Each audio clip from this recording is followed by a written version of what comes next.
সেপ্টেম্বরেই কার্যকর নবম জাতীয় পে স্কেল, 12 গ্রেডের নতুন বেতন কাঠামোর যুগান্তকারী রূপান্তর। প্রিয় দর্শক, কি অবস্থা সবার? আশা করি সকলে অনেক ভালো আছেন। আজকের এই নিউজটি কিন্তু প্রকাশিত হয়েছে যুগান্তর পত্রিকায়। তাই যারা সরকারি চাকরিজীবী আছেন তারা ভিডিওটি সম্পূর্ণ দেখুন এবং আমাদের এই চ্যানেলটিকে সাবস্ক্রাইব করে রাখুন সরকারি চাকরির যে কোনো সর্বশেষ আপডেট সবার আগে পাওয়ার জন্য। বাংলাদেশের সরকারি চাকরিজীবীদের জন্য এলো অবশেষে বহুল প্রতীক্ষিত সুসংবাদ। দীর্ঘ আন্দোলন, দাবি দেওয়া আর নানামুখী আলোচনার পর সরকার ঘোষণা করেছে নবম জাতীয় বেতন কাঠামো কার্যকরের সিদ্ধান্ত। প্রধান উপদেষ্টা জাকির আহমেদের সভাপতিত্বে অনুষ্ঠিত সর্বশেষ বৈঠকে জানানো হয়, আগামী 1 সেপ্টেম্বর থেকে নতুন পে স্কেল কার্যকর হবে। এর ফলে সরকারি কর্মকর্তা ও কর্মচারী ও পেনশনভোগীদের জীবনে আসছে বড় ধরনের আর্থিক পরিবর্তন। নতুন কাঠামোয় মোট 12টি গ্রেড নির্ধারণ করা হয়েছে।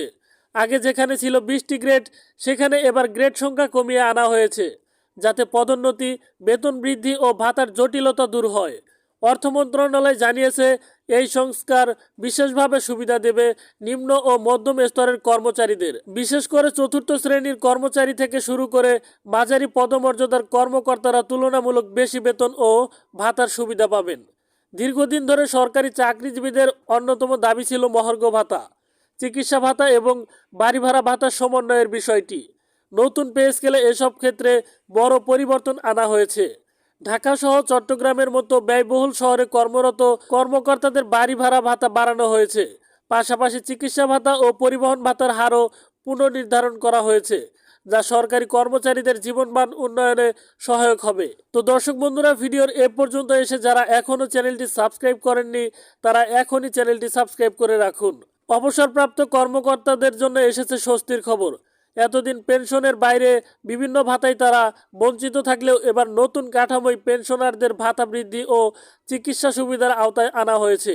এতে হাজার হাজার অবসরপ্রাপ্ত সরকারি কর্মচারীর আর্থিক নিরাপত্তা নিশ্চিত হবে। তবে এ সিদ্ধান্তে সরকারের রাজস্ব ব্যয় কয়েক হাজার কোটি টাকা বেড়ে যাবে বলে অর্থ মন্ত্রণালয় জানিয়েছে। তারপরেও অর্থনীতিবিদরা এটিকে ইতিবাচক দৃষ্টিতে দেখছেন। তাদের মতে, বেতন বাড়লে সরকারি কর্মচারীদের ক্রয় ক্ষমতা বৃদ্ধি পাবে, যা বাজার ভোগব্যয়ের চাহিদা বাড়াবে এবং দেশের অভ্যন্তরীণ অর্থনীতিতে আরও গতিশীল করে তুলবে। সংবাদ সম্মেলনে জাকির আহমেদ খান বলেন, সরকারি চাকরিজীবীরাই রাষ্ট্রের চালিকা শক্তি। তাদের ন্যায্য অধিকার নিশ্চিত করতেই নবম পে স্কেল কার্যকর করা হচ্ছে। এটি শুধু চাকরিজীবীদের জীবনমান উন্নত করবে না, বরং প্রশাসনিক কার্যক্রমকে গতি আনবে। চাকরিজীবী সংগঠনগুলো এই ঘোষণাকে স্বাগত জানিয়েছে। তাদের মতে, যদি কিছু দাবি এখনও বাকি রয়েছে, তবু এই সিদ্ধান্ত দীর্ঘদিনের বঞ্চনার অবসান ঘটাবে। বিশেষ করে নিম্ন আয়ের কর্মচারীরা এখন থেকে তাদের পরিবারের জীবনযাত্রা উন্নত করতে সক্ষম হবেন। সবশেষে বলা যায়, 1 সেপ্টেম্বর থেকে হতে যাচ্ছে সরকারি চাকরিজীবীদের নতুন অধ্যায়। নবম জাতীয় পে স্কেল কেবল ব্যক্তি পর্যায়ের জীবনে পরিবর্তন আনবে না, দেশের অর্থনৈতিক অগ্রযাত্রাকেও আরও ত্বরান্বিত করবে। তো দর্শক বন্ধুরা, আজকের ভিডিওটি এ পর্যন্তই ছিল।